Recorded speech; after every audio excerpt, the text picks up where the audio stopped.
Hello, everyone, and welcome to Telling Tales. Here we tell atmospheric stories together through the medium of tabletop role-playing games. It's Monday, which means we are playing Vaesen, Mythic Britain and Ireland. This lovely thing here. This is the 8th episode of our second arc. We're having a lot of fun. I think I'm having a lot of fun. I can't vouch for anybody else, so I wouldn't like to speak on their behalf. I hope they're having fun. Anyway, below the video are links to our YouTube if you're watching on Twitch, or Twitch if you're watching on YouTube, our social media accounts, our Discord, which you should join and come and chat to us and the other lovely people who watch things on the channel, and also our Patreon. So if you like what we do, you can support us on there and receive things in return. Other things we do on the channel: Wednesday nights we have Simba Room, which is our longest running thing on the channel, and one weekend day a month we have a one-shot adventure. Different systems run by different GMs with different players. So last weekend we played Call of Cthulhu, which Sam ran, which was great. That'll be on YouTube to watch at some point soon, I think. And the next one, I think, is actually this coming Saturday, the 4th of March. And it's going to be another Dungeon World adventure, which Pierre is running. And that will be, I think, 3 p.m. GMT. So you can Google if you're in a different time zone and want to watch it. Cool. Let's do recaps of last time. So let's bring on Steve, who plays Henry Bonneville. Hey, Steve. Hi there. So the last week's episode, I feel, gave the culmination of a number of things that we'd been waiting for some time for. One of which was the constable arriving in town for his weekly, what's the word I'm looking for? Surgery, I suppose. And you went to visit him. Yes. So I guess we were, fishing around for some more information. Not sure it was entirely useful. But we asked about Dan and whether whether they had any more leads that they hadn't followed up, whether they'd searched for Dan in the first place, and really, I think, in the policeman's words, he'll either turn up or he won't, which wasn't entirely encouraging. And the other thing he said was he didn't want to come across as uncaring, but I suspect somehow he failed the role on that one. So yes, no more leads, no sign of foul play. There was nothing really for them to investigate. So really, they were going to leave Dan's fate to chance, I guess. We asked about whether there anything unusual happened in the village, and really, again, the only thing that tended to crop up was disputes between neighbours. Lucy Jenkins, he described her as providing a service people asked for. No laws are broken, so he wasn't willing to cast any particular aspersions in Lucy's direction. And then, yes, he mentioned we talked about the witch's well. And again, it's apparently the most reported crime in his region. But nothing really to concern ourselves about. It will be covered at some point in the future, and it's unlikely they'll get the bones out because of the risk in doing so. So yes, B asked whether there were any unresolved disputes that might be of a sort of a like a practical joke style nature, like tricksters, obviously angling, using the Pixie angle to try to find some things out there, but. Yeah, nothing really came to light. So at that point, we left. Yep, thank you.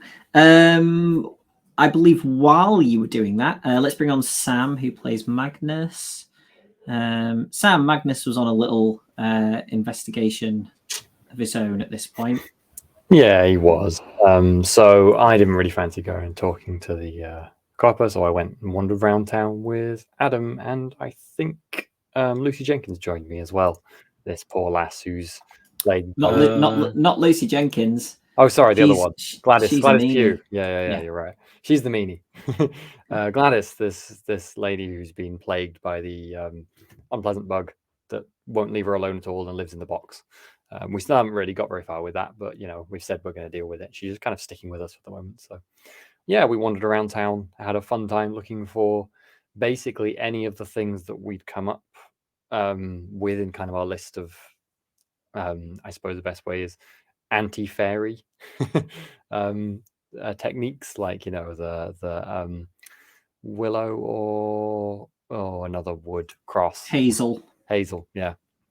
Like woven crosses or like wearing jackets inside out, or kind of just odd things like that. I don't think we were really necessarily expecting anything really obvious, but just in case, we didn't really come up with anything useful. There was the odd, suspicious thing that people like to do, like leaving horseshoes above doorways and stuff like that. But yeah, nothing particularly to indicate it. So it just got me wondering, really, why now and why we haven't seen this before. If they'd been here forever, you would have expected people to react to it or something. But that was about it, really. Eventually, I think we met back up at the pub after that, I think. Yep, so let's bring on Inga, who plays Constance. Hey, Inga. Hiya. Constance and Gail went to visit Dan's wife for another comforting Still wife, visit. not a widow yet. Yeah, that we know of. Mostly just kind of a check-in. And there's not really properly any more news for her. We gave her a little wicker cross, which she seemed very touched by, and we invited her to come along. We basically proposed to go and do like a Sunday school session with the kids to make a bunch of wicker crosses, and invited her along to do that as well, and she said she would. And we kind of gently tried testing the waters again a little bit around any potential supernatural beliefs, but there wasn't really anything there, so it was mostly just kind of a little check-in on Jane. Jane?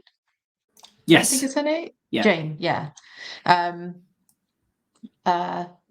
then kind of went along, moved on again. Let's also bring Justin, who plays Gail. Hello. Oh, can't hear you, Justin. How about now? That's better. Every time. Perfect. After we had a nice chat about Sunday schools and wicker crosses and comforting and all the rest of it, we went back to the pub and had a few drinks and waited for the Historical Society to roll on in, at which point the whole gang joined them. And despite a tempting offer to regale them with stories of roads and such, we encouraged them to instead talk about the strange stone circle. No, the Hurlers. I was so close to getting that wrong again. Instead, which turned out to be a story about the almost like a Gaelic lacrosse league that ended up being turned to stone, and we know those as the Stone Circle, which we've already visited in earlier episodes. But despite there being a little bit maybe of interest in the supernatural, there wasn't really a great amount of supernatural interest, which Gail and perhaps others found surprising given the presence of Vaesen in the town.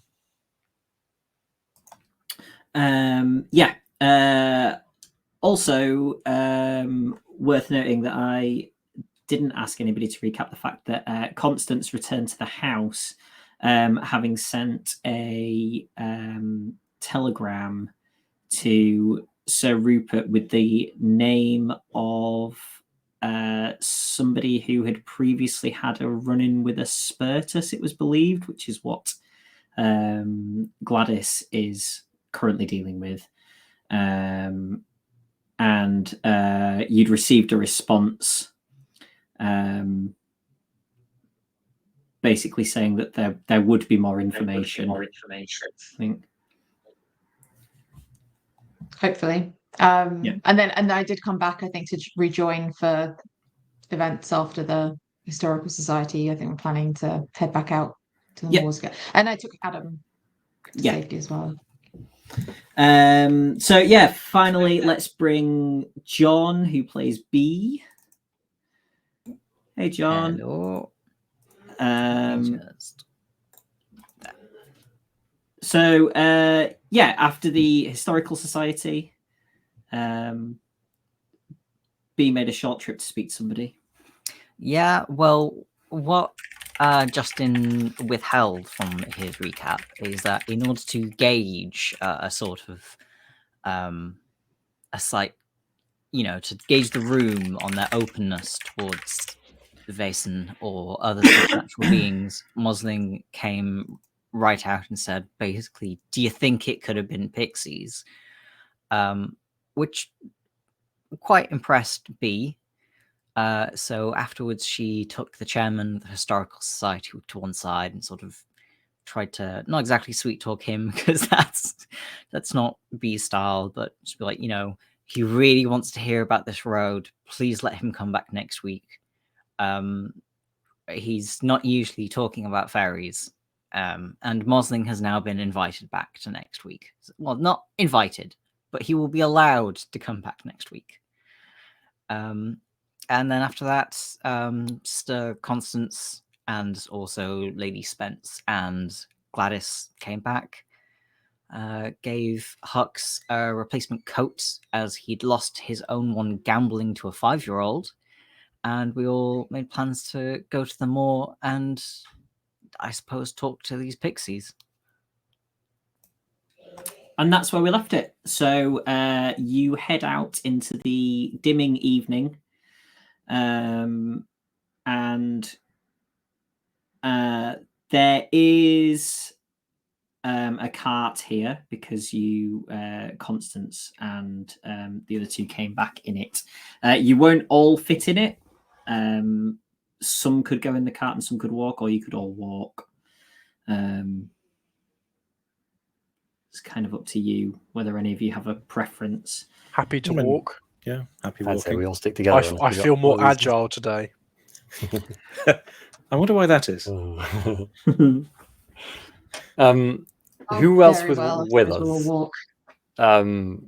Presumably, Gladys is with us still. Yeah. Is Adam still here? And what's her name? The lady as well. They all. No, Adam got left at the house with James, I believe. Okay. So Gladys and Lady Spence are with you, though. Lady Spence, cool. Okay, gotcha. And yeah, she ain't missing out on this. Both of them are intending to join us. Got it. Yeah. Okay, cool. Yeah, walk to where we went off the path last time then. Do we actually have a plan? Yes. There was a few things talked about. We said there were scraps of plan, I think. We said we might try and bargain with them or just tell them off. No, not bargain with them. Sister Constance would never allow such a thing. Instead, we're going to give them a telling off. Yeah. And then, maybe if there's bargaining afterwards, then we can't control that. It's out of our hands. But the plan is not to try and bargain with them, because that would make us evil devil cavorters. Got it. So we tell off the devils. I can't. He's not the maintain a stony Antichrist. face, but Constance can. It's not the Antichrist. It's a very naughty boy. Magnus can't maintain a stony face. Depends whether you turned into a stone circle. Do you think they're going to let us close enough to give them a telling off? I don't think they're the sort of things to try and tear us to pieces. What they'll try and do if we get close is mess with us, play tricks and fool us around and stuff. Hopefully this jacket and the salt and all that will stop that. But we won't be in any, I don't know, mortal danger, I reckon. No, that's not what I'm worried about. Because last time we got close, they just laughed at us and left. Not a Constance reminder. But I think we did talk last time about the red scrap of fabric. I think someone was wanting to lead with that. Oh, yeah, I true. think, did Bonneville still have that? Yes. Yes. That's worth a try, but you're right. They might still just run off. What else have we got they might be interested in? Do you reckon Spurters might interest them? Don't know. Might be curious. I'm not sure I could do much with it though. I don't. Well, I don't know. Just have it visible or something. Sounds like I might do something. That sounds Okay. potentially rather dangerous. Yeah, true, I suppose. Well, there was the story of the witch and the dancing.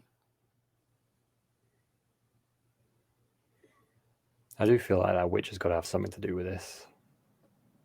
It'd be weird to have a witch and pixies and them not be related. You saying we go look at that first? I was saying I want to know what your two steps like, Hux. It's been a long time. I would thought the same thing about Gladys here as well, but that seemed to be unconnected in the end. And the switch was from 100 or 200 years ago. Do you really think they're connected to the Pixies? It's worth bearing in mind as a backup plan, I suppose. Bonneville?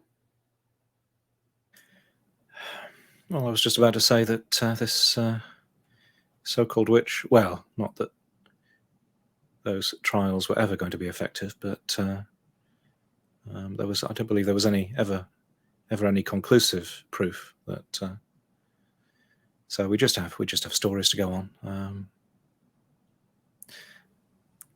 In honesty, I don't know. I suspect they might be interested by the fabric, but beyond that, I can't really predict how things will go. Jonny, how long would it take to go to the well? From it's not far between the well and the stones, right? I would say half an hour for you to get to the well, Mhm. and it's sort of 7 or 8 minutes for you to get from there to the Hurlers. Okay. Well, it wouldn't take too long, but chances are there's nothing to see there, and I don't fancy going down in the dark. Yeah. So are we? As a out of character thing, are we? What are we doing for light? Are we traveling in the darkness, or are we going with light? What's? Are we going to the stone circles first How and then dark looking is for? it, Jonny? Yeah, what sort of night is it? I mean, I would say it's twilight-ish now. Like you think that you could get to where the stone circles are and be in dim light. It wouldn't be full darkness, so that the sun is setting now.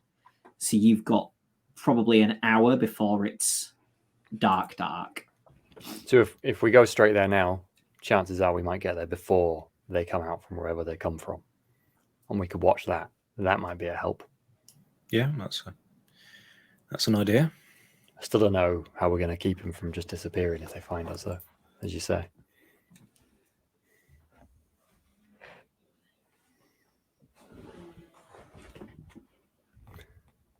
Guess we'll just see what happens, unless anyone's got a better idea. Yeah. Just wave their scrap of clothing at them, I guess. Is everybody? What measures do people have in place? Why might you ask, Jonny?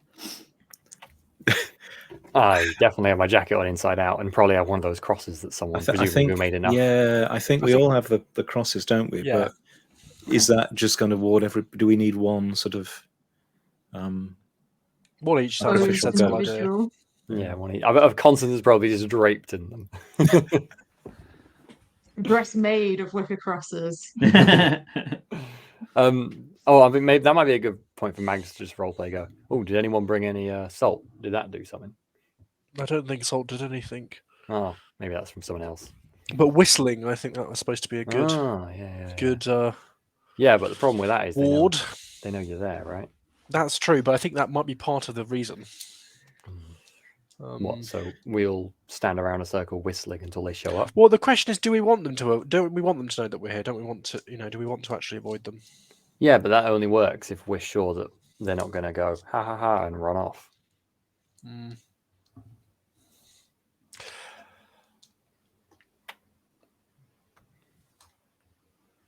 We don't know if us whistling and wearing these things seems like a threat to them. Might make them more likely to just run off, right?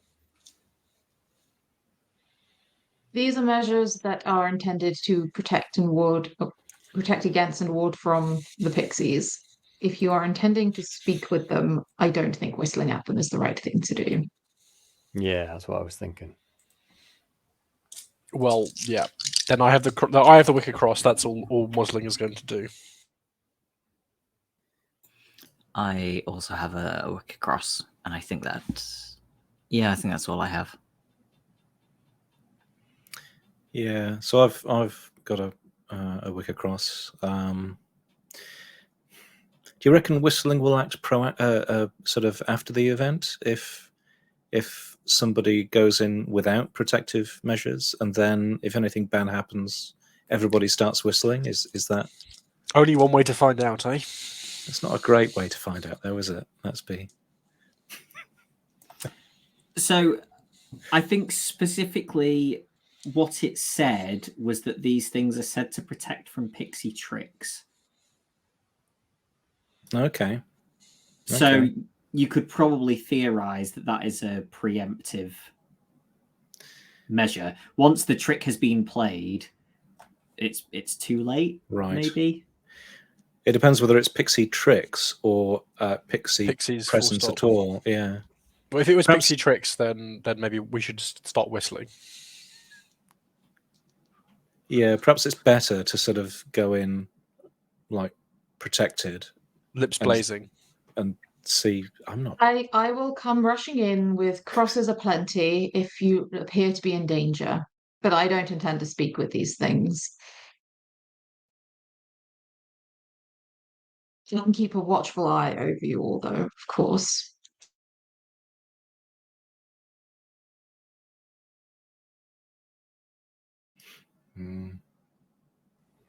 Assuming we're at the circle, I will happily let people whistle behind me, but I'm not whistling up ahead, and I'm just kind of poking my way through the bog to get onto the circle. Then. Unless I see any bright lights on it, obviously fairies are out, but presumably it's too early. You're muted, Jonny. So let's stop when you are you going to go in the same way as before? So sort of get parallel to where you think you want to be on the road and then go up through the tree line? Yeah. Okay. So are you all going carefully, like, reasonably stealthily, or are you just pushing up? If I haven't seen any lights at all, then I'm probably... unless someone else stops me, I'm probably just going. I wouldn't be stealthy about it. Okay, Constance will hang back a wee bit. But watching and listening carefully. Can you make me anybody who is hooks and anybody who is with hooks? Can you make me a vigilance roll, please? With hooks being pushing ahead, not particular. Okay, I think I'd probably be taking some care. Okay, so. I think I want to take some care, but I also don't want Hux going off on his own. So yeah, I'll push ahead with the Hux too, and I get 0 successes. Okay, but I can push, should I push? No, I got 1 success.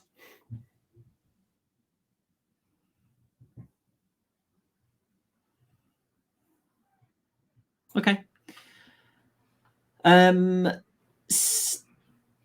Steve and Inga, is Constance sort of staying with Henry and being reasonably stealthy-ish, Or are you literally hanging back and sort of stopping and watching from afar rather than moving on? Yeah, I mean, I'll probably stick with Henry for at least a bit, but if it looks like things are starting to engage, like won't go any further. So yeah, like staying a bit stealthier and taking it slower. But I don't want to be too far away, but I'm not going to be in the main sort of group chatting with them. Can you two also make me vigilance rolls, please? Okay.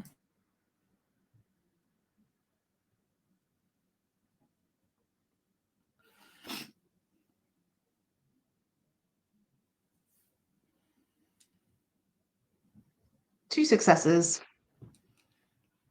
That's good because I got no successes. Okay. I will.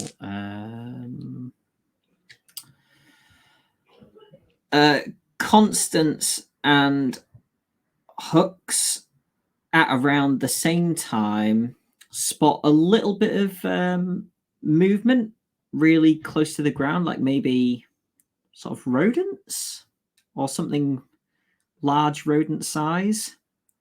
Sam, I was just saying, Hooks and Constance around the same time spot some movement on the ground, sort of in the stone circle, sort of maybe rodent size, maybe rabbit size, something kind of small, moving around at a reasonable pace. Okay, so maybe there's a few of them, maybe some rabbits sort of running around in circles. As soon as I detect that, I'm going to make the assumption that it's what we're looking for and like wave hands to people behind me, like quietly, and then try and then be stealthy. Okay. I'll silently just nudge Henry and point where I'm looking. But yeah, okay. So basically, everybody sees this same thing. So small creatures milling around on the ground. And can everybody make stealth rolls then if you're moving, attempting to move quietly for me, please? There's just no way everyone is going to pass stealth, is there? 1 for Mosling. 2 for B. Oh, 1 for Hooks. I got pretty good stealth, even for a big guy. 1 for Constance.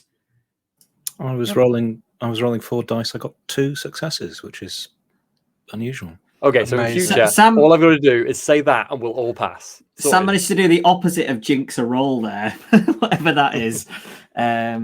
Okay, so what's the plan now? I'm reminded of Ghostbusters. I mean, I'm trying to get as close as I think given we're moving stealthily, we're obviously not making noise. I'm trying to get as close as I can safely without them noticing and just kind of observe for a brief moment to see. So even if I can get to one of the stones, as close as possible with that stealth. But I know that's pushing it. So whatever you think possible. Okay. So Esme is with your group and Gladys is with the rear guard, we'll say, of Henry and Constance as well, just so you're aware. So the group who is moving forwards,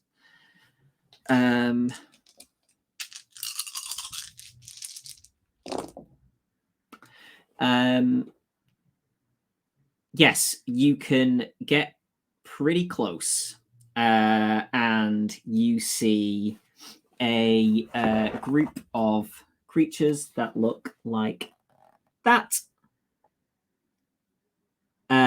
all running around on the ground in a sort of dance shape. You passed observation, didn't you? Yeah, you did. You can hear a sort of small choir of voices singing as well. It's sort of in time to the dancing. They just seem to be having a lovely evening of it out here. Really, really nice. Mosling has an idea, and given that I think we can't, unless we're going to blast them. I think we need to engage them at some point. Mosling will step forward and clap his hands and say, "What a wonderful dance! Isn't this so much fun that we're all having?" The the dance abruptly stops. You also wonder if you could hear the sound of sort of like tambourines or something in the background. Like there seems to have been some kind of percussive noise that has disappeared as this has happened. And these tiny faces all just turn and look at you. I'm think like there's- ducking down to stay hidden as much as possible now. You think there may be 20 of them? Cool. Something like Good. that? I'm gonna, yeah. Like I kind of want to kind of like keep this like childlike, like this is, what a fun game, compliment on their games, and then I suggest I've got an idea for some fun that we can have. One of them steps forward a couple of steps and goes, I found something in town that I think belongs to one of you. You can see that the one who has stepped forward after doing his and potentially maybe thinking that you're a little distracted now that you're talking again. You can see him sort of going, Okay, I'm still concerned. like he's maybe trying really hard. Okay, I'm going to say I'm going to ask them if any of them can guess what this thing is. And he turns around and looks at the others, and you realize that some of those are kind of pulling that face as well. And you hear this little voice kind of go,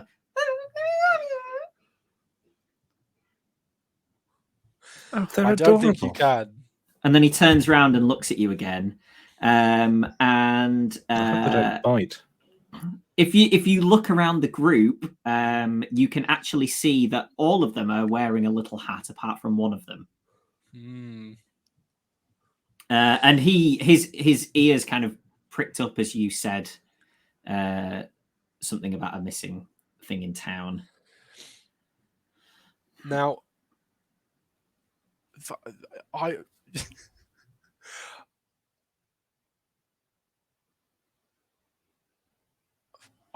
want before we play a game to work out what's gone missing and who gets it back. I want to know where one of my friends is. One of my friends went missing a few days ago, just leaving town, and I was wondering if you'd seen him. Yes, I bet you've been having lots of fun, but I think before we can play our game, that game has to come to an end. You can't play two games at once.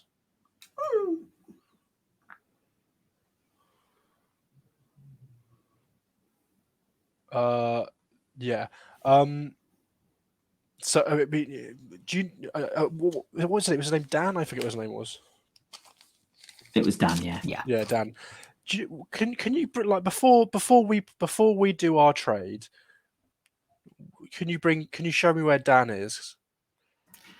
The front guy kind of turns around and waves his hands like this, and you see above where all the others are, because they're all kind of more in a group and he's stepped forwards. Above him, you see almost like a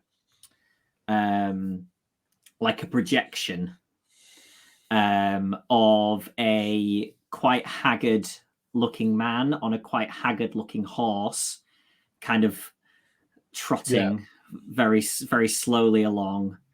And you see sort of clouds in the background, and you can't see where he is, but it looks like maybe sort of in another area of this moorland.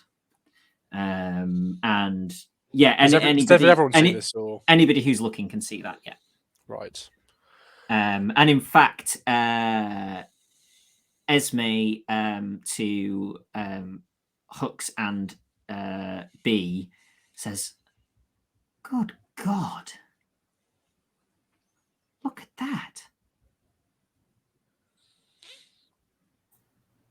Where is that?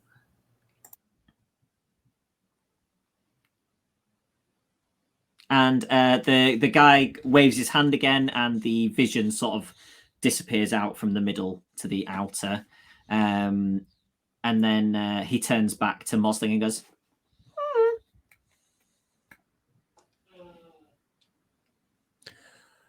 Well, that's great. I'm glad that Dan's all right.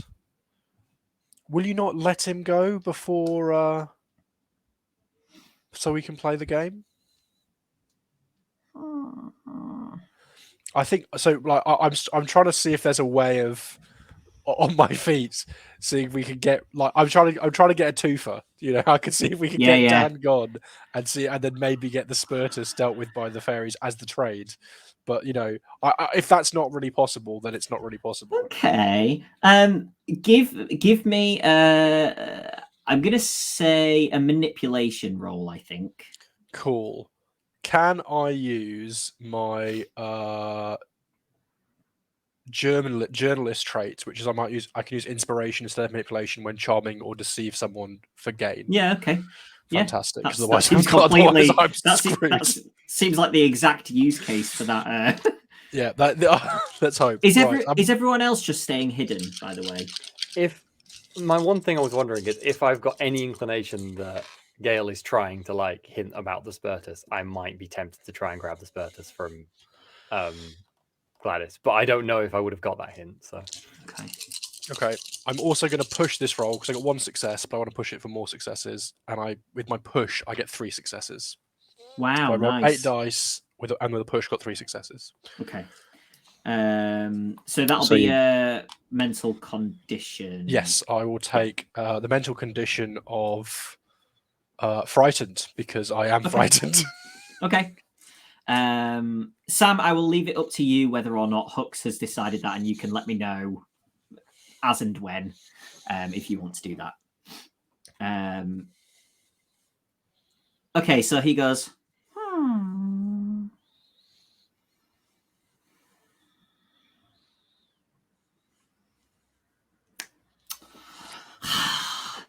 and I thought the side takes a cigarette. He's like, oh. He turns around to the rest of the group, and especially the one who doesn't have a hat on, and goes, and I have. Sorry, I was going to say I have noticed Gale's hint. I'd made an observation roll, so that'll do me. Okay. If I can, I'm going to grab the Spurtus and literally just gently throw it into. I think Gladys was back with us at the back. Oh, did she not come closer? Oh, in that case. Yeah. So you would have to move back, or I'll get the group. I'll be gesturing the rest. Yeah, of the you can bring it all together if you like. Okay, cool. So yeah, he's turned to the group and gone, and there's kind of been what looks like a vote has gone in a kind of like a wave across the group. So you've seen some hands go up and some hands stay down. If Gale is paying close attention, he would note that the one who doesn't have the hat on, their hand has gone up, and so you would assume that is a yes. And that the larger percentage have seemed to have voted yes. And he turns and goes, and over a sort of a rise in the background, a horse just slowly, you don't see where it's come from. It just kind of comes up over a rise, sort of about 50 feet past the end of this stone circle. And the person that you believe to be Dan and the pony seem to be wandering towards you now. Fantastic. Well, with a in a slow way that hopefully is relatively entertaining for these pixies, while Dan gets closer to the path, I will explain the story that while we were in town one night, we found a red hat, a wonderfully made tiny red hat, and we've picked it up, and we've been wondering where it is ever since. And we did some looking and some finding, and look what we found. We found you. We tried to find you. We tried to talk to you the other night, but we couldn't. But you didn't stick around long enough for us to do that. As you get a little way into this, you see that some of them actually sit down on the floor with crossed legs and are kind of looking up at you, as if they're being, they are being told a story. Yeah. And we thought if you were really good and you were able to let go of Dan, then we could have a little conversation about this hat and make sure it gets back to its original owner, because no one likes to have a cold head. You see a few of them go and point to the one who doesn't have a hat, as if to be like, he's talking about you, you're in the story. And we decided that if you could do us a really, really big favor and not to exchange something for this hat, but instead take one good thing and one bad thing, the hat and a bad thing, then we would be more than happy for you to have it back. That would be our favor to us. Hux, feel free to interject. Yeah, I was going to say, can I try and make another stealth roll to sneak behind Gale and just put it in his hand without them noticing? But I'm presuming other people have made it to me. Yeah, okay. It's almost like a magical thing? So I'm trying to make it so Gale can do it like a magic trick, yeah. If no one else is going to stop. Like sure. If I had to defect. Mm-hmm. Yeah, so I guess, yes. When Henry saw what was going on, so I presume I still have the bit of fabric. So let's hope. With the sort of like the box shenanigans. I try to creep up and then get maybe like the box and the the box and the fabric. That's what we need. Yeah, it depends who's most stealthy. I was going to do it because I've got 5 stealth, but however, someone else do. I will make a roll. What? Well, is this just for the hat or for the box as well? Gale is saying both, so I was gonna just grab the box because as long as she's not offering it to me, it doesn't count. So I was just gonna grab the box as well. But if you want to stop, but does that work? Yeah, I've taken it from her before. But you haven't taken and then she's not given it away. Well, yeah, I mean, it won't work. Yeah, it won't. We're assuming this won't work. We're just giving it a go. Presumably, it'll eventually appear back at Gladys. But if the Pixies can do something with it, cool. Because she's not giving it to the Pixies, so it's not official. I mean, can we? You know what? We don't have time to discuss the logistics. Yeah, that's what I'm right thinking. Now, so we that's could ask enough. Gladys to come out, but I don't. Go on, Jonny. What you could have thought that you could quite easily do is do this thing for the theatrics of it, and then hand it to Gladys, and she passes it to them. Like that's not outside the realms of possibility. I think that's maybe what Mosley was imagining, but I'm fine. Yeah. If, we can discuss all of that. Okay, I'm gonna secret you the hat. That's fine. That hat, whatever you want to secret me, roll the dice. I'm see what happens. Stealth secreting you a hat and see if it works. And it does. Well, I get 1 success if that's enough. Let's hope. Yeah, they're distracted by the story, so I think that's fine. Yeah. I feel Hux's hand slip into my pocket of my coat. I'm like, oh, he's putting something in for once. I continue my story and say, yes. So, and I might launch into another story about this poor woman who there's a tawdry affair of love and romance. Pull out all of the literary stops that Mosling has to lean on, and how she was betrayed and gifted this evil creature. And if I have the spiritus at that point, I might reveal it. And indeed. And she is fated to give this away to someone. But if it's to a mortal, they could very well die. But I think that you Pixies know how to deal with this kind of thing. And if you are willing to take it from her forever and make sure that it doesn't hurt anyone else, I will very gladly return you your hat. That's how I wrap up the whole story. And if you need a bit of time to think about it, I just take a step back. I'll be right here. And the one at the front had sat down cross-legged, and he stands up and turns around again to the rest of them. I might usher over Gladys. Gladys, yeah. Yeah. Do you want to discuss anything amongst yourselves while they're discussing anything? I'll just mutter as Gladys goes past me. Gladys, look really hard done by. She is really hard done by, so Yeah, it's not hard. I might take this on. Is Dan, has Dan appeared behind with like the Pixies between us and Dan? He's still kind of working his way up, but yes, the Pixies are between you and Yeah. Dan. You could go around if you wanted to. Yeah, I might take this opportunity to leave this nonsense and go and get Dan and maybe lead him to the cart so he can get in safely and sit down and get him some water or something. You didn't bring the cart up, I don't think. Unless you did. he has a horse. Oh, we all walked, I didn't thought. we?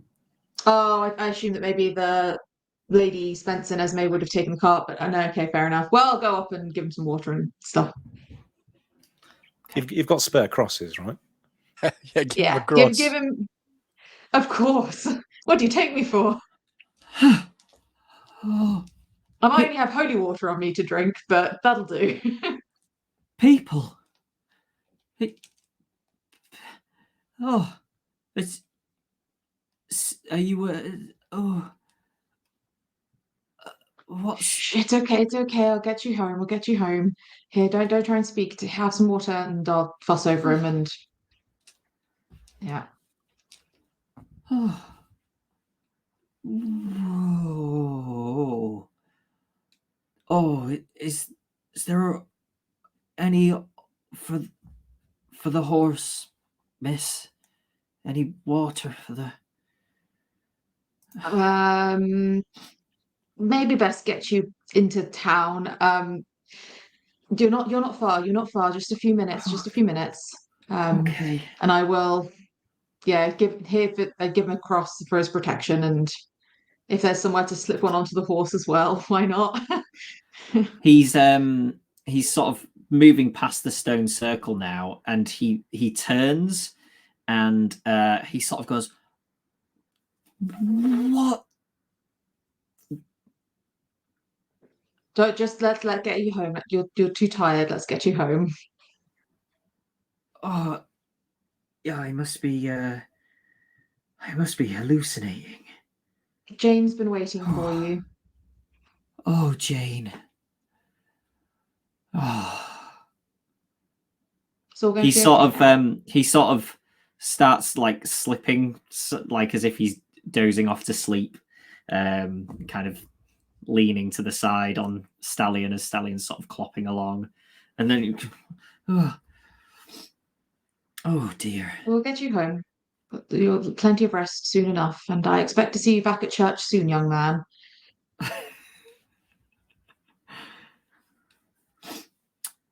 What's the plan here? Are you sending him off down the road on his own back home? I mean, I'll go with him, but I'm assuming this is going to be really slow progress. Okay, that's fine. Yeah, I just wanted places to be. I just wondered what exactly was what exactly you were doing. Okay, so the group of Pixies, you've heard some high pitched sort of discussions going on behind you, and Mosling, you turned your back, hadn't you? I think. Yeah, I probably would have turned my back occasionally. Yeah. But there's definitely would have turned my back maybe at one point. Although I am frightened, so I Okay. think maybe would have kept an eye on them as possible. You feel a tap on the back of your leg. I do start a little, but I try to suppress it and turn around.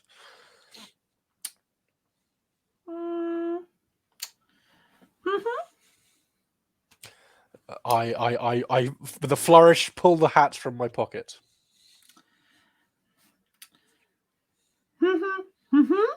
Points to the guy without a hat on, and he then have you got the box out as well? I think it might be in the hands of. I might put it back in the hands of Gladys, so that she can hand it over.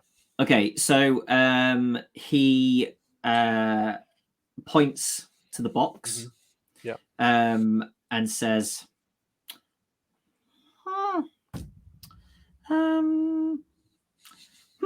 and points at Constance, right, and goes,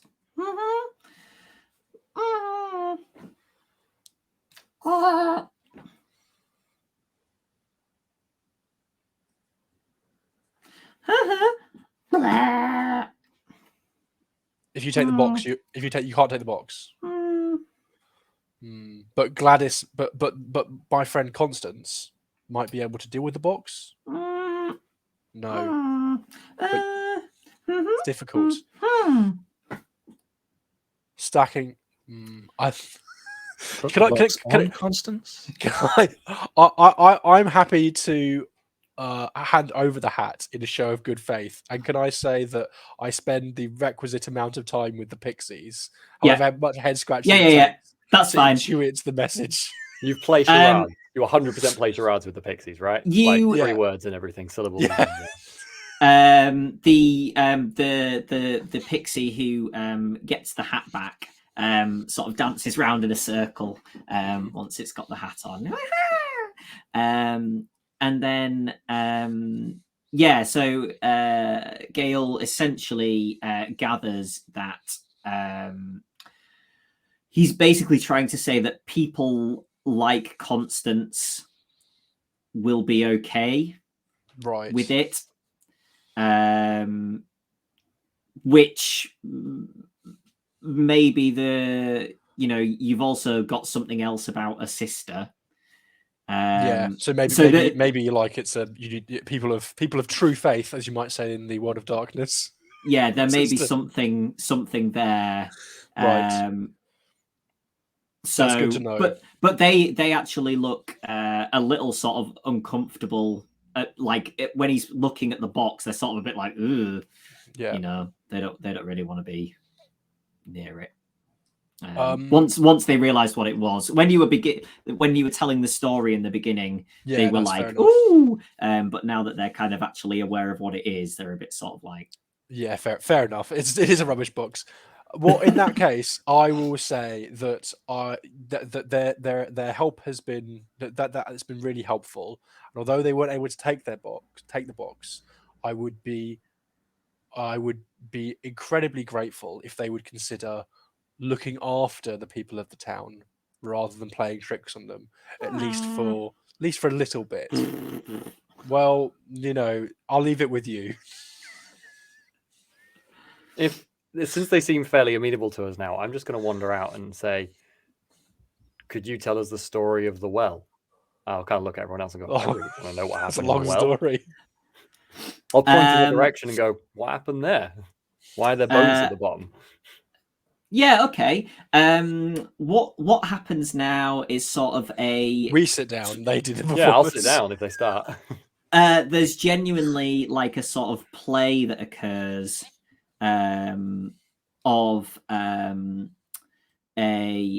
they use like 5 of them to sort of create a larger person, like a transformer or what were they called? The Power Ranger. The Power Rangers. thing. Yeah. 5 Pixies and an overcoat. Yeah. Essentially what you gather is that this woman sort of made friends with the Pixies and then was wrongfully accused of witchcraft, and so was tested in this well and drowned. And that they were quite sad about it actually as it happened, because she was fun. She seemed to be a very fun person to have around. They genuinely seem to just want to be always having fun. It's just unfortunate that they don't understand that sometimes that's at the expense of others.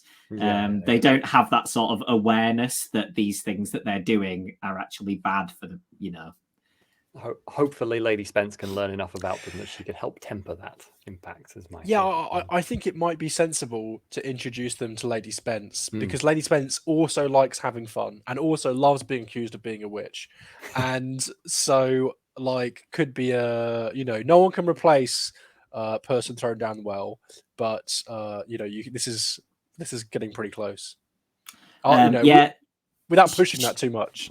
She does step out actually as these conversations are kind of going on about what will happen on an ongoing basis, and says, hello, my name is Esmeralda, or if we become friends, perhaps you can call me Esme. And they sort of go, huh?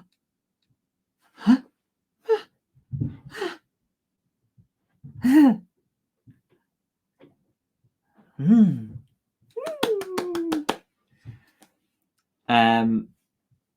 You're not sure exactly what's gone on there, but there's something about her face that they like.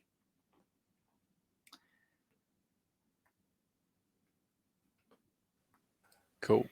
This seems good. I think we'll be all right. Little ones. Mhm. Were you behind the black dog? A while ago, there was a wagon and a wheel fell off. Someone said they saw a dog.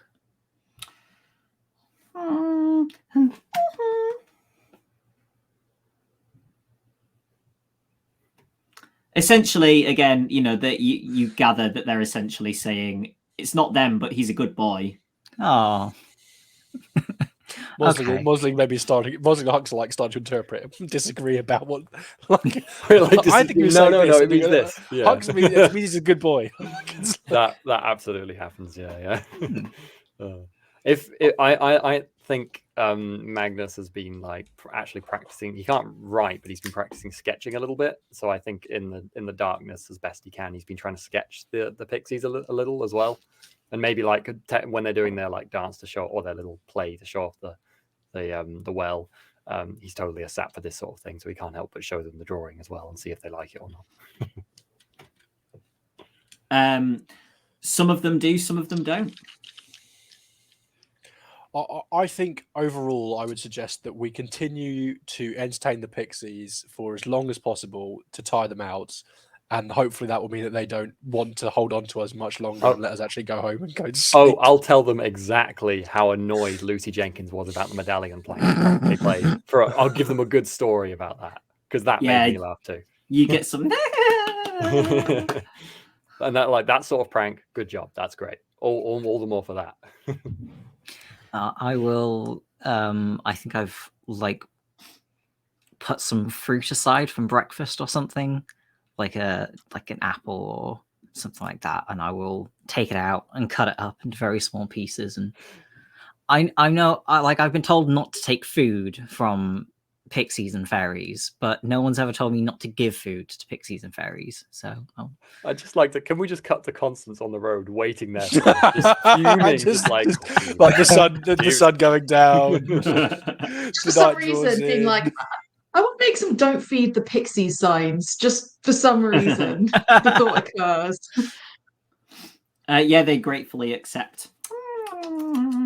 You think that maybe one time that you look at one of them eating the bit of apple, its jaw is opened slightly wider than is comfortable to look at. But it's just like a split second, and then it's gone. it's hard to tell because they're so small. It is getting dark now, but you could obviously, you're not worried about them seeing you anymore. So if you wanted to lantern, is there any indication of the lights appearing that we saw before? Not currently. Okay. If there's no indication of that and no sign of them inspiring that, I might just ask about the lights then, if they don't say anything. What are the lights? Oh. What? You just glow and then fly up in the air? They all get up and kind of move into specific spaces. And then they essentially, you see them kind of go like that. And these lights kind of lift out of them almost and up to a height. And then they start doing their dance that they were doing earlier. And the lights are moving around. I see. Okay. Mosling's terrified.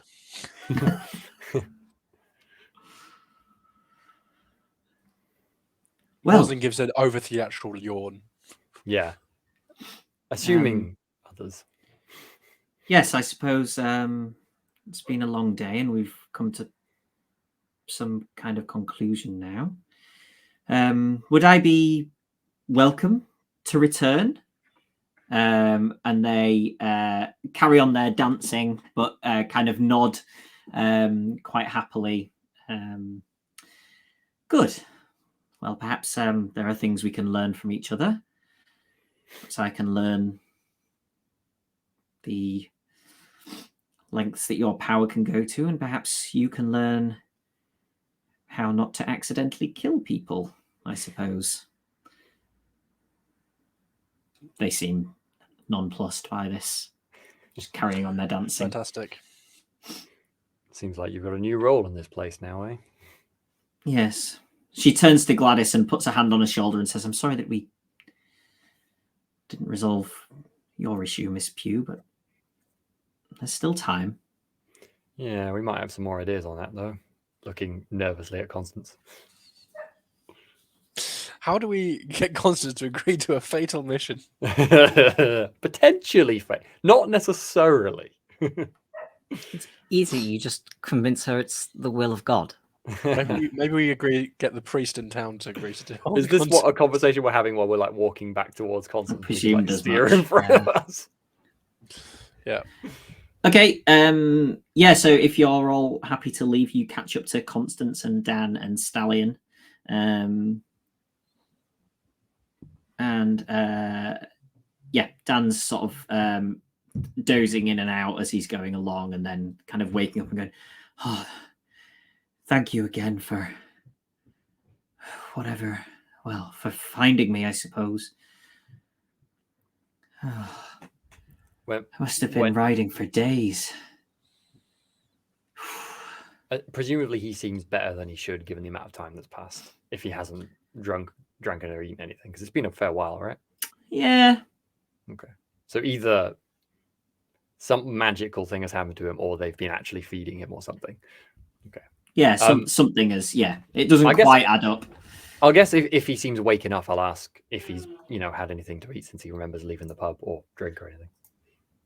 We're probably best avoiding the pub, though, I reckon. Maybe somebody can pop in and grab something, but... Oh, no, I wasn't going to go there. I was asking let's take him back home. Yeah, back home. Yeah. I was just asking how long when was the last time he remembers eating? Because we're going to have to explain what's some happened. Rest. He'll need some food and rest. Well, and I wanted to water ask him first, because as soon as someone else comes up, they're going to want a story, and they might ask him and us. We need to get it straight so it doesn't look odd, at least. That's a good point. So I'm trying to figure out what he remembers, first of all. He was lost on the moor. Yeah, the police didn't do a thorough search, it seems. So we found Dan on the moors. Also, you would imagine, those of you that would know about these things, that if he's sort of like hallucinating and in this state, if he says he hasn't eaten or drunk for that many days, people will just think, oh, he doesn't, he's obviously done something, he's found some food, or he's killed a rabbit or whatever, and he's just forgotten about it because he's in this horrendous state. He seems that he's in that enough of a state that no one's going to question. I mean, like, from like way behind, like 20 foot, 30 foot behind, I would say no one is going to believe this person when they say they were hijacked by pixies. Yeah, we found him in the dark. It's good enough. Sounds good. He found us. We didn't even find him. We were just out walking home, and he wandered back onto the path. He must have done a big circle or lots of loops, but we didn't even find him. We didn't have to go looking for him. He wandered back to the path. Sounds good. Sounds true enough. He hasn't actually said anything about pixies himself, has he? He hasn't indicated any awareness himself from what he's been saying. No, and he looked very shocked when he saw them. Yeah. Okay, that's fine. Yeah. I'm just focused on trying to get him home ASAP, which is hopefully not that far away now. And yeah, so you get you wander into the edge of town, and Rob, the barman, is outside having a conversation with somebody out the front of the pub, and his jaw drops as you kind of wander into a lit area, and he goes, "Good God, Dan?" And Dan kind of, oh, I'm home. And Rob goes, watch the bar. And he runs off towards Dan and Jane's house. And a couple of moments later, before you manage to get that way, they come tearing back round a corner. Jane's got tears in her eyes. Dad! And throws her arms around him while trying to not pull him off the pony. And Stallion's still wandering home, knows the way. And this is all kind of going on while the horse is still moving along slowly through the town. And Jane looks at you all and says, "Thank you. Thank you." And then kisses her crucifix and turns and heads off with Dan towards the house. Are you going as well, or are you? I think. Yeah, go on, Sam. I'm just gonna take Stallion to the stable and give the horse some water. Poor thing, and make sure that the horse isn't going to collapse of exhaustion. I'll leave it up to what they want to do. Yeah, so you'll need to follow them back to the house because Dan's not walking home. That's my plan. Until he's off the horse, I'm following them. Yeah. Okay. Yeah. All I want to say, when we're helping Dan off the horse, I would like to remind him maybe not get so drunk in the future. Maybe hold off for a little bit.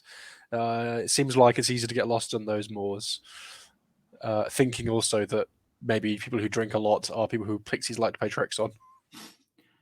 Yes, just the ginger beer now, I think. I'll go in with them and try and help get them settled and, gently fed water. Lots of time in the hospitals feeding people, whatever, do all that carefully, slowly, not over rushing it. And just probably sit for as long as they'll have me for the evening, probably just sit and pray over him and whatever the healing scenes are and stuff, whatever I can do to help get Dan feel a bit more up to speed, a bit more up to his normal self, and comfort Jane and make them some tea and all the rest of it for the evening. They would welcome you in for the night if you wanted to stay for the night with them to keep an eye. Hooks is taking Stallion to the stable. What's everybody else want to do? Probably get a free pint off the barman if we pop to the pub. I think we earned it. Well, although maybe it's not best not to tempt walking home half drunk through Pixie territory. What did Are you going to go to the farm and say, "Hey, we just brought your best customer back. Give us a free pint." Oh, Dan, don't drink anymore. I'm not Dan. Another round. I mean, we have also spent most of the day drinking. Let's not forget that. Oh, that's why Musling is able to come out of his shower and tell us to. Yes. I don't know. I suppose are we going to the pub, or are we just going to wait outside for Hux to be done with the horse and Constance to say she's staying for the night? I don't imagine I'll be all that long. I suspect the horse will probably fall asleep pretty quick, so then I'll come back outside and see what's going on. Mosling has got to the point where he's now nervous about returning back through Pixie territory at night. He could, but otherwise just wants to be out of a dangerous situation, or what, which is just this town. He's gonna stay in the pub tonight because then you're not going across walking that way again. But I'm happy to go back with everyone if everyone's going back. Yeah. Did you say we're staying, Constance? So you letting us know? Cool. Yeah, head back whenever then. Yeah, I think it's probably a good idea to head back before people think of asking too many questions. Mm. So at the point that you were kind of taking Dan home, Gladys and Esme have gone to the pub. So they sort of said that they were going there as you went and asked you to let them know when you were leaving, kind of thing. Well, we'll go collect them then. You note when you go into the pub that they seem to be quite welcomed. in the pub, which is a change to Esme's sort of previous standing in the town. As we wander in, I suppose I'll look at the others and say, looks like we made a difference there as well, hasn't it? The housekeeper will be happy.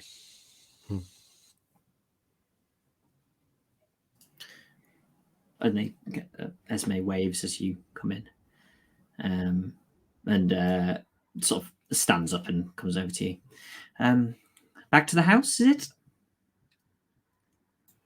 But you can stay if you want another one. We can. No, You can join us later. No. Sister Constance not with you? She's staying with the Penhaligans. Ah, Penhaligans. yes, okay.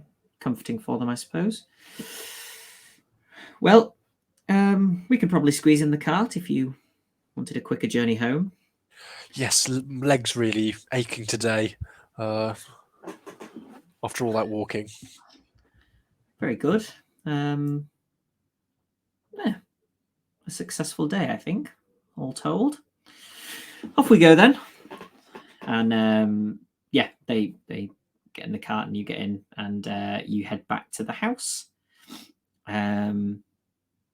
Anybody looking at the moor as you pass? Yes. Oh, definitely, yeah. Gripping the side of the wagon. Dancing lights up there. I'll give them a wave out the window of the wagon. I don't know, maybe they can see.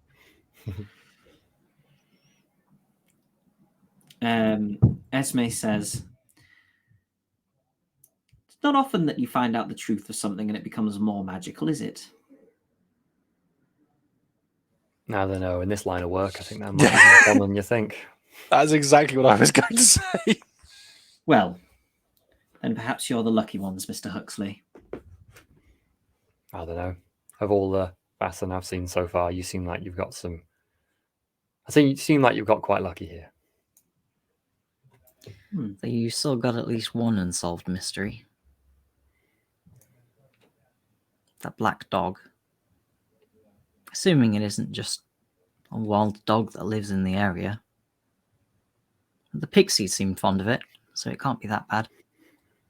I don't know. I'm not sure they're the like to care much if something hurts people, though.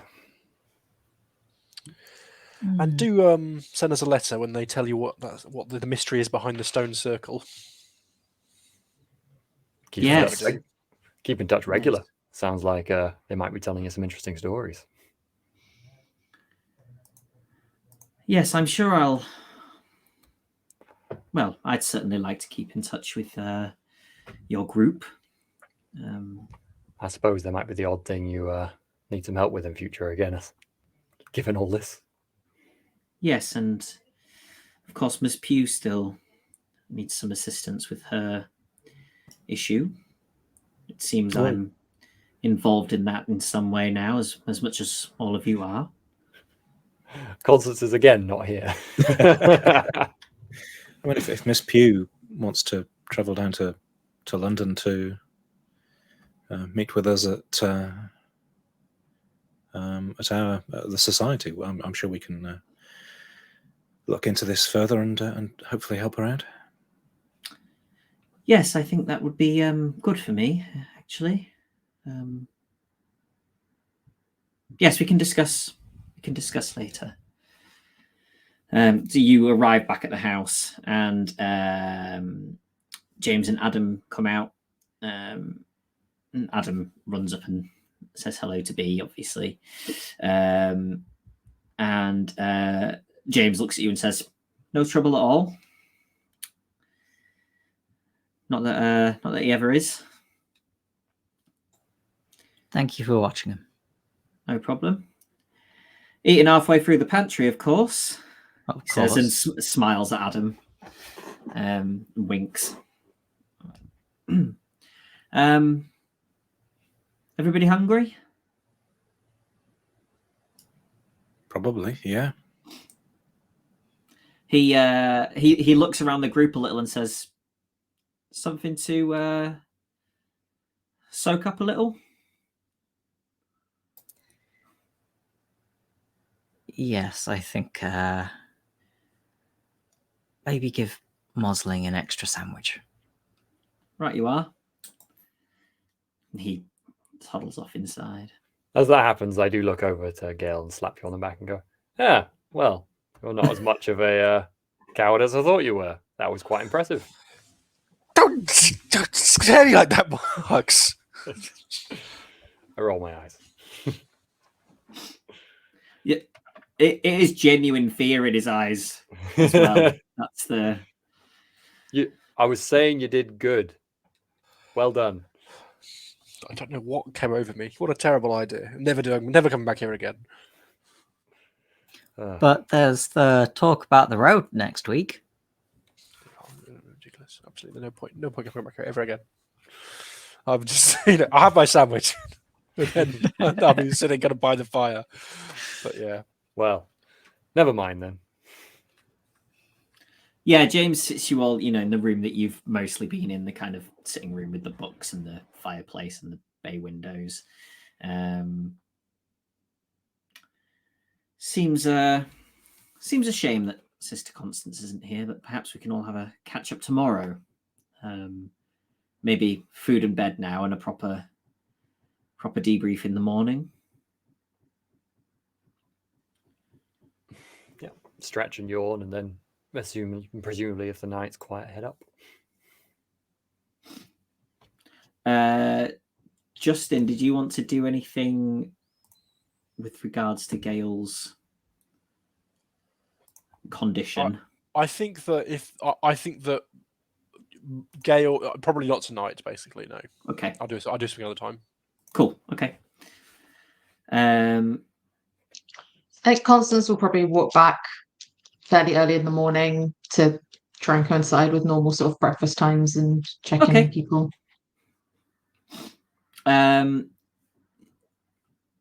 Are you looking over at the moors when you're wandering back? Definitely. I think if With you great wander back suspicion. and it's still sort of the half light, there are still some dancing lights up there.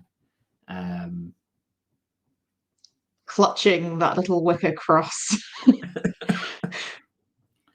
You arrive back at the house sort of as people are getting up. I'm not convinced we tired them out. I think Constance should be... Go on, John. I was going to say, I think I didn't give him the full story, but I put Adam to bed last night with the story of the little pixie that lost its hat. Nice.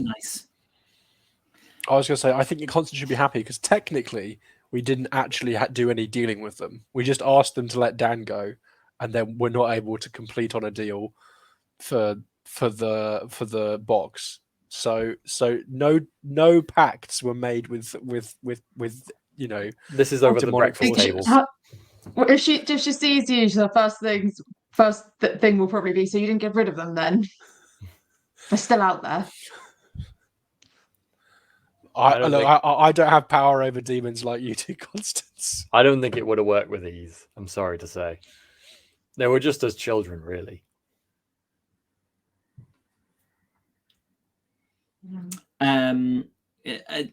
James has kind of brought out some breakfast for you, and then you hear the front door open and close, and Esme and Gladys walk in, who've been walking around the grounds. Morning. I see James has brought you breakfast. Excellent. Right. A couple of issues to deal with, I suppose. Firstly, I would like to make a donation to your society. 2 reasons. Firstly, my own interest in these things and your growing expertise as a group, I suppose. And secondly, that you have done a good thing for a man in my town. Perhaps you could ask, is it Sir Rupert, did you say? Perhaps you could ask him to contact me and I can arrange a transfer of some funds to your society. I'm sure you need travel paying for and other things. Very kind of you. Thank you.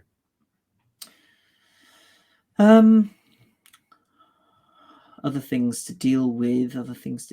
Oh, you may have noticed that I am no longer a pariah in the town, it seems, as a result of this. Which is a not unpleasant byproduct, I suppose. And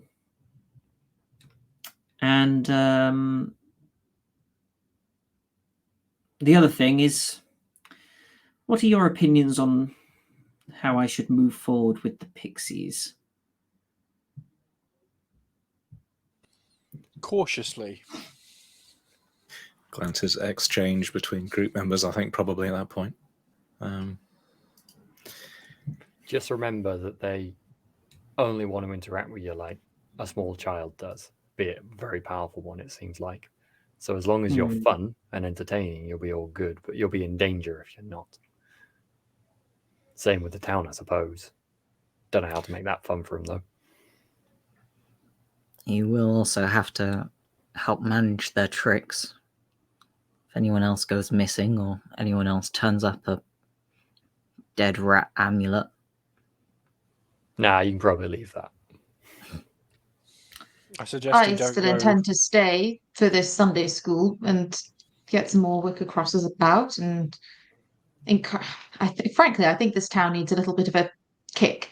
It's poor Dan off wandering along the moors, and boy, there was a sense of community spirit that was so wonderfully spoken about. Nobody really going off looking for him. I think a good sense of communal duty is in order. A good reminder of what we owe each other. If that's quite all right with you, I would like to stay for a few days and follow up on my Sunday school business. I can stay in the church if that's more suitable. Lady Spence, I appreciate our work here is more or less done, but I would quite like to stay for my part for a little while longer.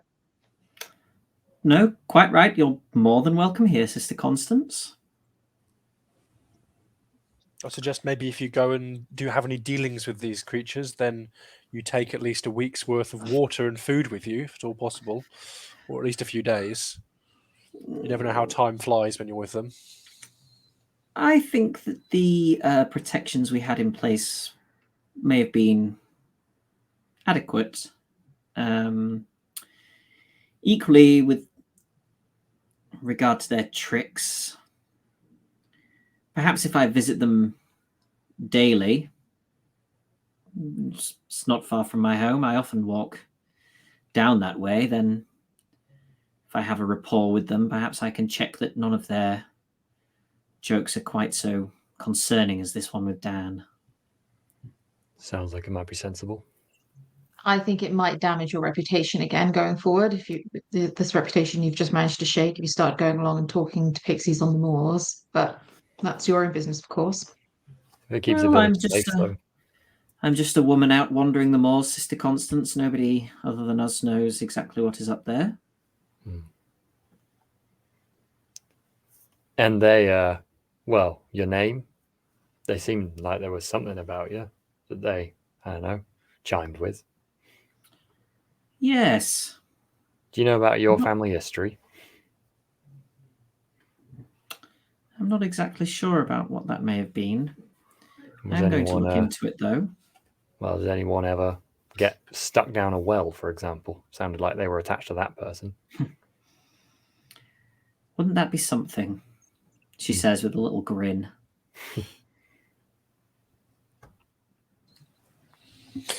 Perhaps we can send you a bulletin or a newsletter of what's been going on with us if you're looking for stories that might keep pixies entertained. That would be marvellous. Genuinely.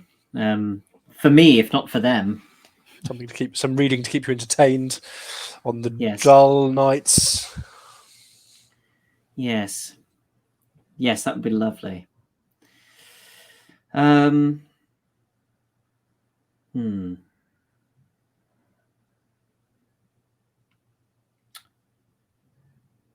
We still have to deal with your this Bertus thing, Gladys. I'm aware that we haven't really resolved this for you yet, although of course we can focus on that now. I start looking around everyone else awkwardly again, like, how do you bring up that the potential demons said that this is a good idea to the... Do I notice them looking shifty? Yeah, you might do. I don't know. You could do a roll. How obviously shifty are you? I think it's Or probably... is it just you're always shifty? Like... I think we could do some additional research back at the house and compare and contrast those notes with yeah, that sounds good. The gesticulations of the Pixies. Yeah, you totally noticed me looking shifty though.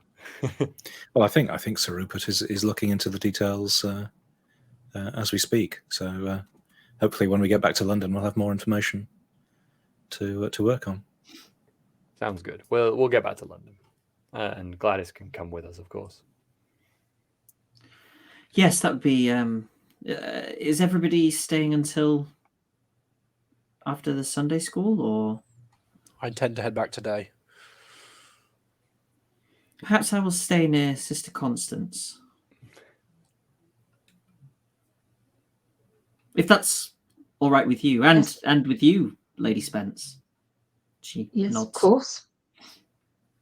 More people staying close to the church is an excellent thing. Constance is very pleased. I told you, she's not going to need convincing. Is it a few more nights till Sunday school? It was That was Thursday night, yeah. right? Okay. Yeah, so it's Friday. Yeah, Well, I'm happy to stay around if. I'd be willing to stay. Honestly, if I get the chance, I will probably go with Esme to see the Pixies again. Yeah. I think I would also maybe like to take Adam to see the Pixies. I'm 100% going to make sure Constance doesn't know about it, but yeah. Sneaking out to see the Pixies, honestly. Mosling will. I think Mosling is going to head back, and we'll go and do some research back at the house. But like, it's done. like with the Pixies, and this town, and the drugs, and the stupid historical society. It's done. Okay, so Mosling has gone. You take Adam to see the Pixies, and when you get up there, they sort of you figure that they notice you coming. I presume you're not going stealthily now that they know you and you know them to a degree, and they're kind of wrestling in pairs or sometimes threes or fours, kind of rolling around and like play fighting each other. They sort of wave and make friends with Adam and start sort of like trying to wrestle him. So like 3 or 4 of them will kind of grab a leg and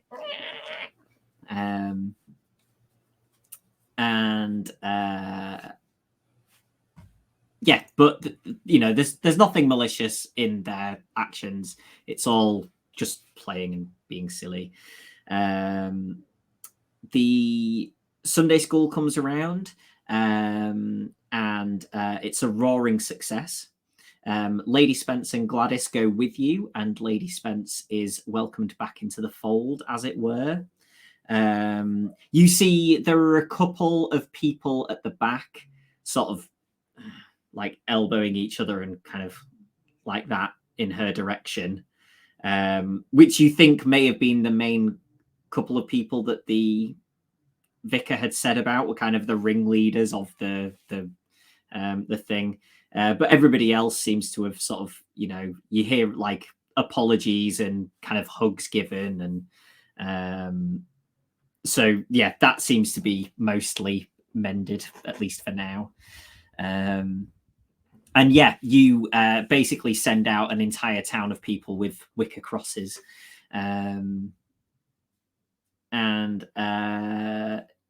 You presumably, unless there's anything else, you sort of get a carriage and then a train back to London. Yeah. On the Sorry. I had volunteered to help with the Sunday school, and I will do. And I'm not exactly spreading discord. But as I am, teaching the small children how to make them, I'm going to be talking about more I'm going to be putting emphasis on less the crucifix and more the natural protection and the relationship of man to nature and the protective properties of hazel and willow, and sort Okay. of steering away from the overtly Christian side of it to the more sort of, dare I say it, pagan side of it. You're Sorry, misguided. Constance. That's fine. You're stumbling accidentally onto the true path, and that's good enough for now. It's baby steps. That's I love it. fine. I was also going to be at the Sunday school, and I'm sitting in the middle of the two of you, just enjoying this in a pleasant neutrality. Hux is betting children pieces of clothing. Losing more. Okay, Steve. So you all go get a train back to London after this. Steve, can you make me a vigilance roll, please? Okay. Vigilance is God. It is logic, which is 5 plus 2.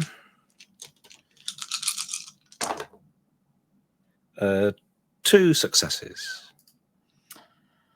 As you are pulling out of the station, you see a figure amidst the crowds. And as people are sort of milling around, this figure stays exactly where it is.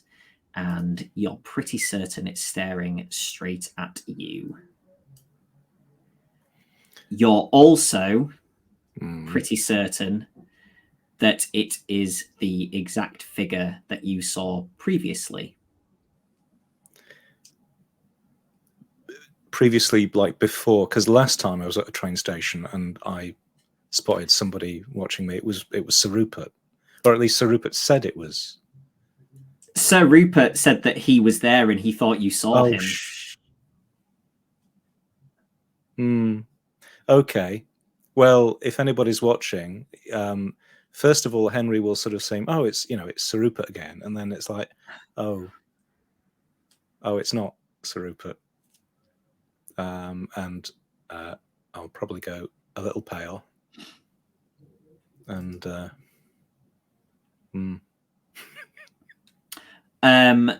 Gladys has said that she's going to stay a couple more days where she is, and then we'll catch you up. So she's not on the train back with you. On the train on the way back, I'll just strike up a conversation saying, it strikes me that Lady Spence and the Pixies are kind of made for each other. Without Lady Spence, the Pixies would go causing trouble, but without the Pixies, wouldn't Lady Spence go causing trouble too? Doesn't it occur to you?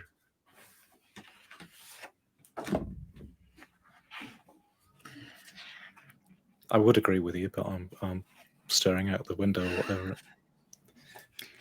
I think you're assuming that she's not going to cause trouble either way.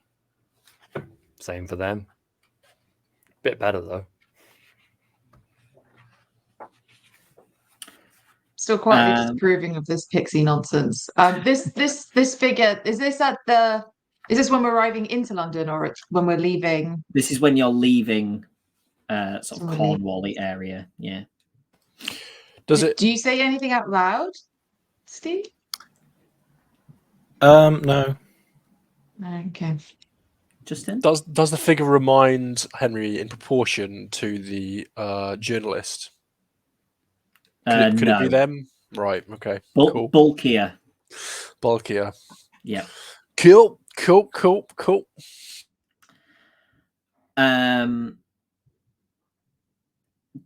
Does anybody have? You've solved my pixie puzzle. Does anybody have anything else that they want to do on the way home, or immediately when you get home? Because I'm doing this bad narratively, but essentially this is the end of this arc, unless there is anything else specific you want to do, and we can deal with between arc things separately, like, story-wise, what you do between this and the next one we can do separately. So it's just if there's anything else that you want to do sort of on the train or immediately arriving back in London. More of a question, like, do you guys explain in more detail what actually happened with the Pixies and like their whole mischief stuff and what they said about the Spurtis or any of that kind of like because at the moment even Constance I don't think is particularly aware of the whole like, well, actually just keep them entertained and they'll be fine kind of thing. My assumption would be if Constance doesn't ask, she doesn't want to know. You're happy for us to say we've dealt with the problem and you don't want to interact with it. And I'm like, yeah, Constance won't particularly probe, I guess. Yeah. Other than, you know, you're obviously having originally asked, well, you said, well, you didn't get rid of them, and no one really elaborated then. So, yeah. Well, I imagine that one way or another, we'll be writing this up for the Society's journals. So, if you had a mind to, you know, there are books you could read. And also, I will be like probably improving my sketch on the train. I won't hide it from you, so you'll see that. See Moslin telling stories to Pixies. Like, that doesn't look like it happened. That wouldn't have happened. I think probably wouldn't read stuff like that now, maybe later at some future date, looking back over past things, probably more like scribbling notes about things like what we tried with the Spurtis and what didn't work, and, you know, need stronger rituals and whatever. Is there a more concentrated holy water? I don't know. Like, you know, whatever it might be. When are we planning on telling Constance about what we've learned about the Not Spurtis, yet. though? Not yet. Unless you fancied it, not yet. No, We don't I like don't we don't know enough for it to be safe yet. Yeah, it Yeah. was just like you a know. And look, anyone mine, else but wasn't it? Constance, I would have told them. It's just, you know, the whole, these are demons. The demons Yeah. said, let's do The this demons thing. said we should give it to you. Yeah, I feel like any way we say this is just going to make it worse. I mean, you know, Sarita, I'm sure Just we'll comes be able back from the to. bathroom. You see her coming back down the corridor, the little spit on the train. Mosling in town back in London before these guys arrive will happily buy a new some new sheafs of parchment, a new bottle of ink, and begin work on a new manuscript called Fun Stories to Tell Pixies, which will be in which he will heavily fictionalize the accounts of the first two stories and turn them into children's stories and try them out on his own children. Oh my god! That I think Excellent. will be what he does, and with the idea to send these to Lady Spence, but also maybe publish them somewhere long down the line. Ace. Love it. I can see Mosling's children being very excited about these stories, but whether that's because of the stories or whether because their father's finally talking to them. I think that like what my how Mosling is good at telling stories, my justification for it is that back when he was absolutely forced to far early, many years ago, when the children would only sleep when they demanding stories, he would take historical academic pieces and try to jazz them up a little bit so he could still talk about history but slightly put on some voices and slightly elaborate the stories but include most of it. And a lot of like the feedback that he wants from his children isn't whether it's good or not. He wants notes. He wants, like, you know, the feedback needs to be constructive, children. Constructive. Comprehension Specific. exercise. Yeah, exactly. Wow. Okay, cool. Should we do some questions for points for things? Yes. So we'll do experience points first, and I'm going to jump ahead with one of those things. So, did you participate in the session? Yes, you did. That's one. Yeah. Did you confront any Vaesen? Yes, 2. Yeah. Did you identify a previously unknown Vaesen? I don't think you did in this one, actually. Were you affected by your dark secret? I'm going to say Gail and Henry. No. Because my dark secret not isn't... even the fear thing. That's I my suppose, my yeah, dark okay. secret is that I take notes of all of my friends' witnesses, which will form the caricatures of horrible people that go investigating these things. But I'll say yes for Henry. So, Steve, you'll get an extra point. Did you take risks to protect other people? I'm happy to say that you did, like to rescue Dan. You were taking a risk by going Have you learned anything? Yes, I think you've learned things. Did you develop something in your headquarters? I'm going to say yes, because this is like Now. you won't get that next time, and you will do it. Did you perform an extraordinary action? No. So that's 5. So that's basically a progression. I would like to make the case that Gale did perform an extraordinary action with the step out and bargain with them. I think that falls under the risking. I think that was the risky bit where we were like, "This is we all did gonna that, go do though. this." We all did that though. Yeah, you stepped think- out when no one. Well, It should be Johnny's call, I suppose. But Johnny- I'm happy for it. You've made the case. There you go. I'll happily take more XP. So that's 6, right, for Steve and Justin, and 5 for everybody else. And then development points. Did you play at least one scene at the headquarters? This is for the arc, so you did, because at the beginning. You encountered a new type of Vaesen, so that's 2. You visited a place of magic, the Stone Circle. Yep. You were subjected to magic on numerous occasions, actually. there was the Spurtus, which must have tried to do something as well, I imagine. Did you bring occult books or other important items back to headquarters? We I brought mean, the we brought a Spurtus back. Spurtus back. You haven't yet. Oh, I guess Maybe that would be in the next. Like if that happens, I see what you mean. That could Yeah, be the next. okay. Did you make important contacts? Yes, I would say that you did. Was the mystery particularly difficult and epic? I would say no. But you did solve the mystery, so that's 6 development points to spend That's on a pretty good amount. things. Nice. We probably won't sit and discuss for ages what to build. We need another chapel, obviously. Is any discussion needed? Like, did you have a plan for what to put in next? I can't remember. I don't think you did. I don't think we did. No. Did we have a library? I think there were a couple of other options we had that we said, well, maybe we'll think it. So we'll probably scroll back through the chat and find those. But there wasn't like a solid. This is I the We can next discuss thing. that off screen, and I remember do us that discussing next. having like the carriages or like the horses, the stable, because we didn't have one of them, the place for dogs, because that just sounded amazing, kennel, and an armory. And do we have a library? Is that a thing that comes with, or do we need to add that in as well? You have the library, yeah. Okay, cool. Yeah. I feel like there was something else that was like a garden or something that there was something that was planty. There's a based. botanical garden that you can Yeah. Yeah, have, that sounds quite cool. which needs a gardener, so you'd have to get a gardener as well. Ooh, good list there, Steve. But yes, 6 points.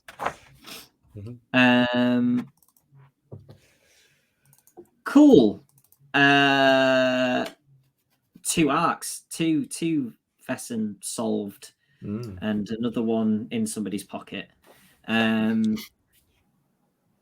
But yeah, that's it. So if anybody has any questions or comments, please put them in the chat. We won't be playing next week. We might be doing a roundtable next week, a discussion around the 2 arcs and playing Vaesen, maybe. But that brings me to the links below the video. If you join our Discord, you'll find out exactly what's happening all the time. And also our social media. Simba Room on this week? I believe it is currently. Yeah, Simba Room on Wednesday. And this Saturday, 3 p.m. GMT, is Dungeon World. Also, we are currently on 499 followers on Twitch. So if you listen to us and enjoy us, but haven't followed us on Twitch, please do. That 99 is driving Matt absolutely crazy. And it's the only time that you're going to get us to ask you to follow you to follow us. Because it's never going to happen in another situation. But only one. We don't want more than one. Just what? At least let us have 500 for a little while. That's really nice. 1 or 500. Either way is fine. If you happen to have 499 friends, go ahead. Or 501. Never mind. Yeah. Let's do maths. That's our side channel.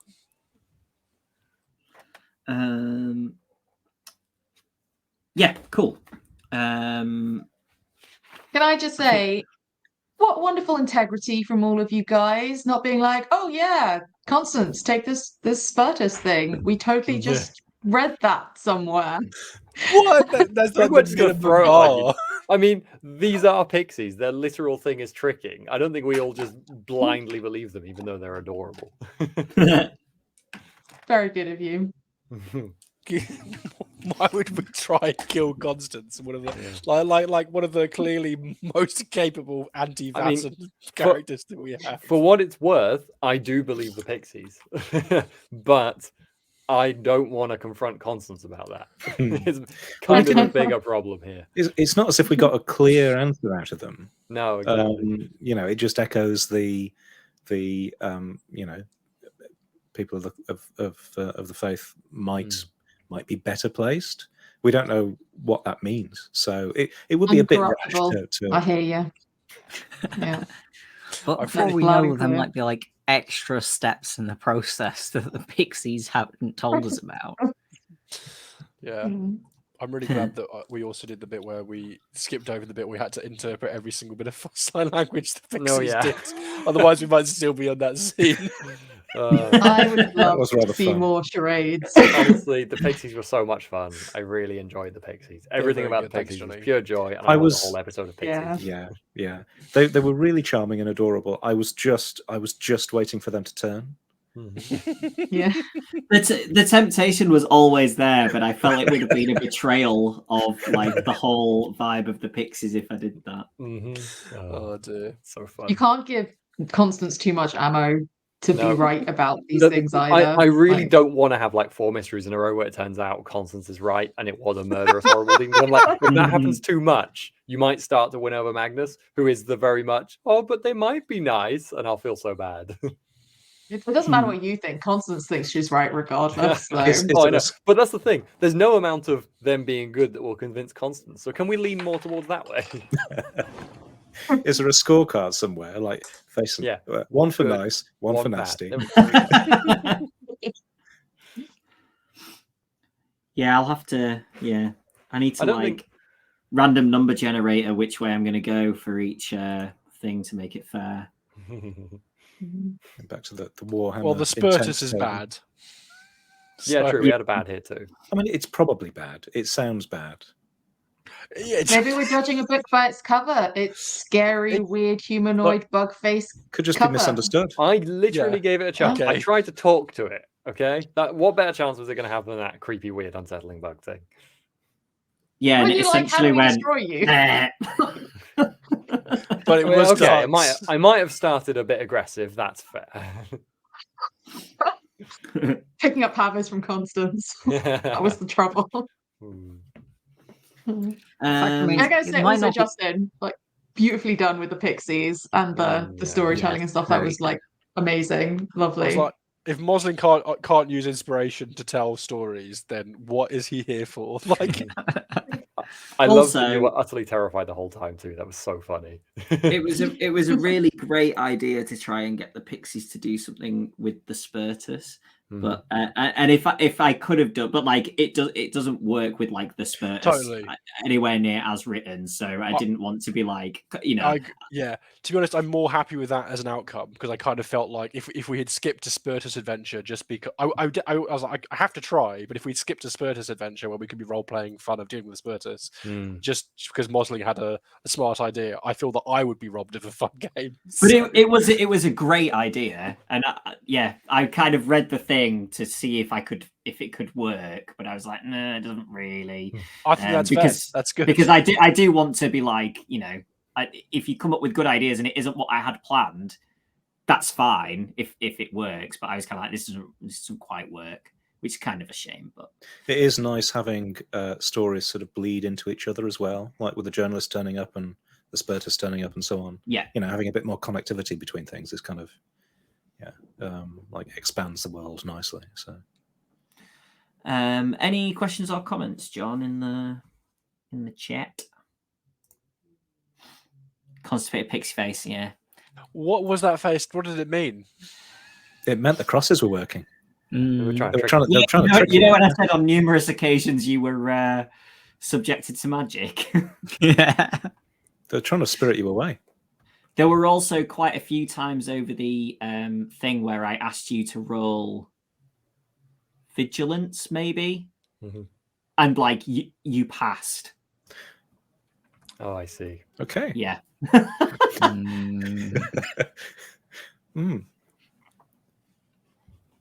Yep.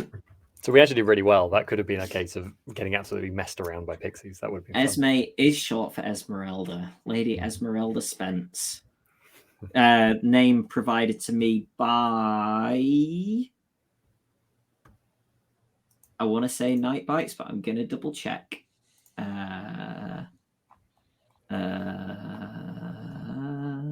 Just gonna scroll back up now.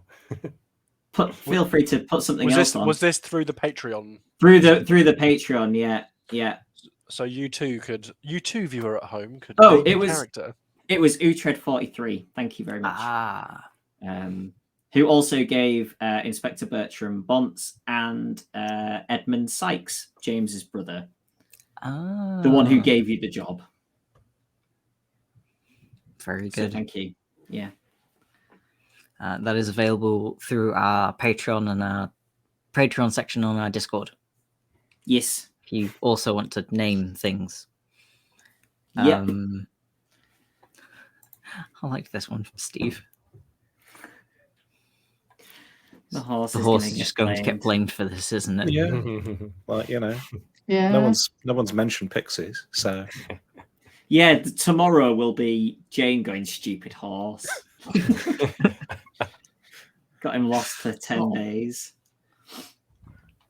Poor stallion. Oh, I know. I felt bad for the poor horse.